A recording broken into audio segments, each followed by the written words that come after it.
स्वामी श्री जयदेव जी महाराज जगन्नाथ भगवान के बहुत बड़े भक्त थे। बंगाल में इनका जन्म हुआ। बंगाल से ये चल करके जगन्नाथपुरी पहुंचे और भगवान श्री जगन्नाथ जी का बहुत श्रद्धा से भजन किया करते थे। पास के ही एक जंगल में आप बड़े प्रेम से जगन्नाथ भगवान का भजन करते थे।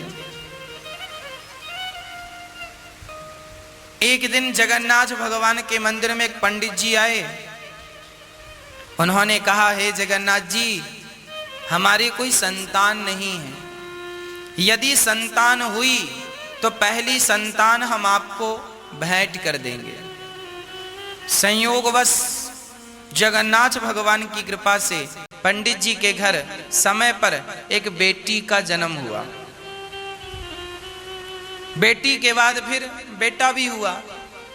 जब बेटी विवाह के योग्य हो गई तो पंडित जी ने जगन्नाथ भगवान के चरणों में लाकर अपनी बेटी को रख दिया। प्रभु, मैंने कहा था पहला बच्चा आपका, ये रही आपकी पहली बेटी आपके चरणों में, आप जानो आपका काम। पिताजी जानने लगे। तब जगन्नाथ भगवान ने पंडित जी के स्वप्न में कहा, जाओ इस बेटी को जयदेव जी को देकर आओ। पंडित जी ने बेटी का नाम था पद्मावती। पद्मावती को लेकर के जयदेव जी जंगल में बैठे थे। उनके पास ले जाकर अपनी बेटी दे दी। महाराज, जगन्नाथ भगवान ने कहा है कि इस बेटी से आप विवाह कर लो। जगन्नाथ जी ने सुना, हे भगवान, जयदेव जी ने कहा, हे भगवान, हम तो बाबा जी हैं, भगवान का चिंतन कर रहे हैं और आप हमें गृहस्थी में उलझाना चाहते हैं। हमें ये गृहस्थी का चक्र नहीं चलाना। आप अपनी बेटी को लो और जाओ। पंडित जी बोले, भगवान जगन्नाथ जी का आदेश है। अब जयदेव जी संकट में पड़ गए। जगन्नाथ जी का आदेश है, अब पालन करें। तो गृहस्थी और गृहस्थ आदमी फिर, और जयदेव जी ऐसे थे कि एक वृक्ष के नीचे रात गुजार लेते थे तो उस वृक्ष के नीचे दूसरी रात कभी नहीं गुजारते थे। अर्थात चलते फिरते संत थे। संत सुखी विचरंत मही। संत वही है जो विचरण करता हो। देव जी भी विचरण करते थे। शादी का प्रस्ताव आया, भगवान की कृपा हुई। अब ठुकराएं कैसे? उन्होंने विवाह कर लिया। जब विवाह किया तो जो पद्मावती थी वो भी परम भक्त थी। भगवान की ही तो प्रदान की हुई पुत्री थी ना। बहुत प्रेम करती थी भगवान से। बड़ी सती सावित्री की तरह पतिव्रता नारी। अब संत जी संत वेश से गृहस्थ में प्रवेश कर गए। स्वामी श्री जयदेव जी बड़े प्रेम से अपने जीवन का निर्वहन करने लगे। जो हरि इच्छा से मिल जाए उसी को खाकर अपना जीवन यापन करने लगे। उन्होंने गीत गोविंद लिखा। इस गीत गोविंद में श्री जयदेव जी अपना भाव प्रकट करते हैं। इसमें एक भाव है कि श्री जयदेव जी एक दिन अपनी पत्नी के साथ बैठे थे और वो ये गीत लिख रहे थे कि श्याम सुंदर राधा रानी से कहते हैं, राधा तुम अपना चरण मेरे मस्तक पर रख दो। जयदेव जी ये पद लिख ना पाए। ये पद इसलिए ना लिख पाए कि वो कह रहे हैं कि राधा रानी अपना चरण मेरे मस्तक पर रख दो। तो जयदेव जी को बड़ी लज्जा आई कि राधा रानी तो उनकी प्रेमी है। तब तक पद्मावती ने कहा, भोजन तैयार है, भोजन कर लो। जयदेव जी बोले, मैं स्नान करके आता हूं। तो आप श्री स्नान करने गए। तब तक भगवान स्वयं जयदेव जी का रूप बनाकर आए और उन्होंने कहा, पद्मावती लाओ जरा हम पद पूरा कर दें। अरे पद्मावती ने कहा आप तो स्नान करने गए थे, जल्दी आ गए। अरे मुझे पद याद आ गया। तो उन्होंने भगवान स्वयं गीत गोविंद का पद लिखते हैं और पूरा करके पद्मावती ने कहा कि अब भोजन कर लीजिए। तो पद्मावती जी ने भोजन कराया और भगवान से कहा आप थोड़ा सा विश्राम कर लीजिए, मैं भी भोजन ग्रहण करती हूं। पति को खिलाकर पद्मावती भोजन करने लगी। तब तक असली पति अर्थात जयदेव जी आए नहाकर। नहाकर आए तो उन्होंने कहा अरे देवी, आज हमें खिलाए बिना आप भोजन करने लगी। पद्मावती जी ने कहा आपने खा तो लिया, अब भी तो आपने अपना पद पूरा किया और आपने भोजन किया। मैंने पद लिखा, मैं तो अभी नहा कर आ रहा हूं। देखा तो वो पद सचमुच पूरा था। और अब समझ गए कि देवी तुम धन्य हो, आज तुम्हें भगवान का दर्शन हुआ।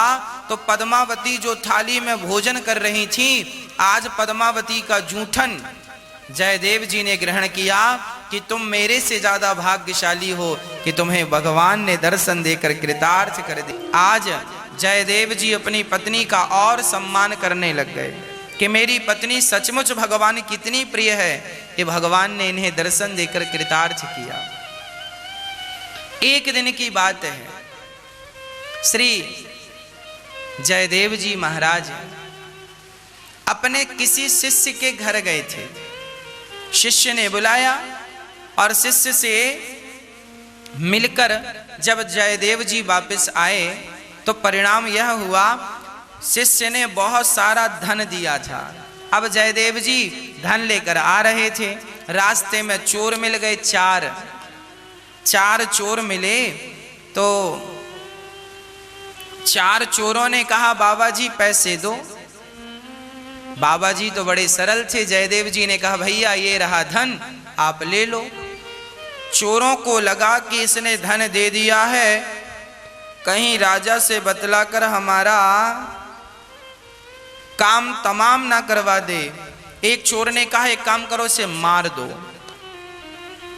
जयदेव जी सुन रहे हैं, मार दो। एक चोर ने कहा मारने से फायदा नहीं है, एक काम करो इसके हाथ और पांव काट दो। चोरों ने सचमुच जयदेव जी के हाथ काट दिए दोनों और पांव काट दिए दोनों, और पास में एक कुआं था पुराना सा, उस कुएं में जयदेव जी को फेंक दिया। पर जयदेव जी धन्य हैं, भगवान के भक्त हैं। इतना कुछ होने पर भी वो प्रसन्न रहे और भगवान का निरंतर चिंतन करते रहे। और वो कहने लगे अच्छा जगन्नाथ जी, मैं आपका चिंतन करता हूं तो आपने मुझे भी अपने जैसी बना लिया। जयदेव जी सचमुच जगन्नाथ भगवान के ही अवतार थे। जगन्नाथ जैसे हो गए, जगन्नाथ भगवान जैसे। उसी समय वहां से लक्ष्मण सेन नाम का एक राजा निकलता है। उस राजा ने देखा कि इस कुएं से बड़ा प्रकाश आ रहा है। जाकर देखा तो स्वामी जयदेव जी पड़े थे। राजा ने निकलवाया और अपने राज्य में ले गया। महाराज बड़े तपस्वी हैं, उनके शरीर से प्रकाश निकल रहा है। राजा समझ गए कि ये कोई सामान्य नहीं, ये संत है। राजा ने कहा महाराज आपकी ये हालत कैसे हो गई? तो जयदेव जी ने कहा मैं तो सदा से ऐसा हूं। अब राजा बड़ा सम्मान किया और राजा ने कहा महाराज ये बताइए मैं क्या करूं कि मुझ पर भगवान की कृपा हो?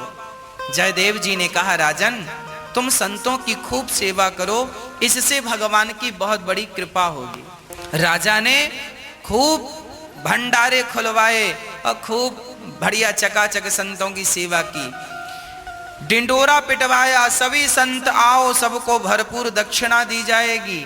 अच्छा वो चोर लोग जो थे ना, बढ़िया कपड़े पहने, तिलक विलक लगाया, कंठी और माला ली और राजा के द्वार पे आए। और जब राजा के द्वार पे आए तो चोरों की नजर पड़ी जयदेव जी बैठे हैं। अब चोर दंग रह गए, अब पिटाई पड़ेगी। जयदेव जी ने देखा अरे ये तो वही चोर हैं, बाबा बन के आए हैं। जयदेव जी ने कहा आओ महात्मा जी आओ। राजा से कहा ये बड़े संत हैं, इनको बिठाओ। राजा ने बड़ा स्वागत किया और खूब, अब वो चोर डर रहे हैं और जयदेव जी संत हैं। जयदेव जी के अंदर कोई बदले की भावना नहीं है। वो तो चोरों का सम्मान नहीं, संत रूप का सम्मान कर रहे हैं। चोर ही संत रूप में हो तो भी संत का तिरस्कार नहीं, रोटी तो देनी ही चाहिए। स्वामी श्री जयदेव जी महाराज उन चोरों का बड़ा सम्मान करा। राजा से कहते हैं इनको बढ़िया व्यवस्था करो ठहरने की। अब राजा ने ठहरने की, खाने की और सोना चांदी लाद दिया। अब चोर बार बार राजा से कह रहे हैं राजा जी हमें आज्ञा दो। अब राजा को लगा ये बार बार आज्ञा मांग रहे हैं। जयदेव जी समझ गए कि ये डर गए हैं, तो जयदेव जी ने कहा राजा साहब इन्हें बहुत धन देकर विदा करो।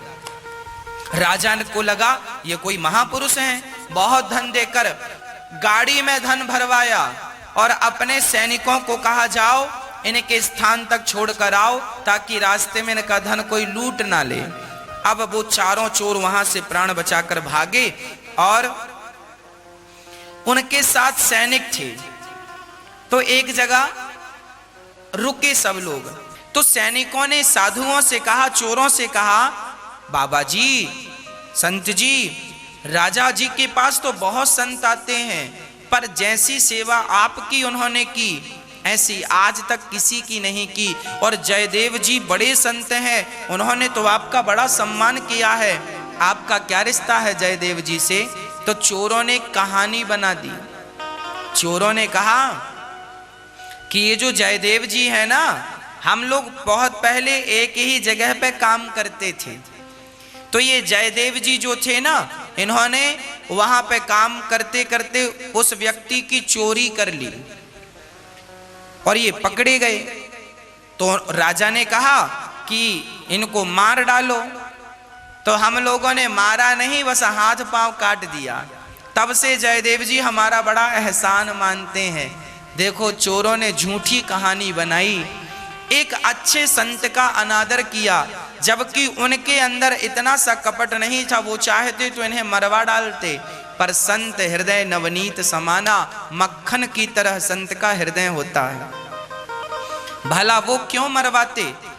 जयदेव जी ने तो कोई जवाब नहीं दिया, परंतु इन्होंने जब झूठी कहानी बनाई तो इनके अपराध को पृथ्वी माता सहन ना कर पाई और पृथ्वी फट गई और वो चारों चोर पृथ्वी में समा गए, समाप्त हो गए। अब वो सैनिक भागते भागते आए, राजा साहब वो पृथ्वी फट गई और वो समा गए। तब राजा ने कहा महाराज वो कौन थे? तब जयदेव जी ने कहा महाराज वो चोर थे, उन्होंने मेरे ये हाथ पांव काटे हैं। मैं बताना नहीं चाहता पर फिर भी उन्होंने अपराध किया तो पृथ्वी फट गई और समा गए। जयदेव जी ने उनके लिए भगवान से प्रार्थना की, हे प्रभु आपने क्यों उन्हें मार डाला? उन्होंने जैसे ही हाथ जोड़ने का प्रयास किया, अपने आप स्वामी जयदेव जी के हाथ और पांव भगवान ने वापस कर दिए, उनके हाथ ज्यों की त्यों हो गए। इस कथा का अर्थ क्या निकला? अर्थ यही निकला कि कोई हम पर अत्याचार करे फिर भी हमें भगवान से ही प्रार्थना करनी चाहिए कि हे प्रभु उनका मंगल हो, उनका कल्याण हो। आप किसी का कुछ मत बिगाड़िए, आपका कोई कुछ नहीं बिगाड़ सकता।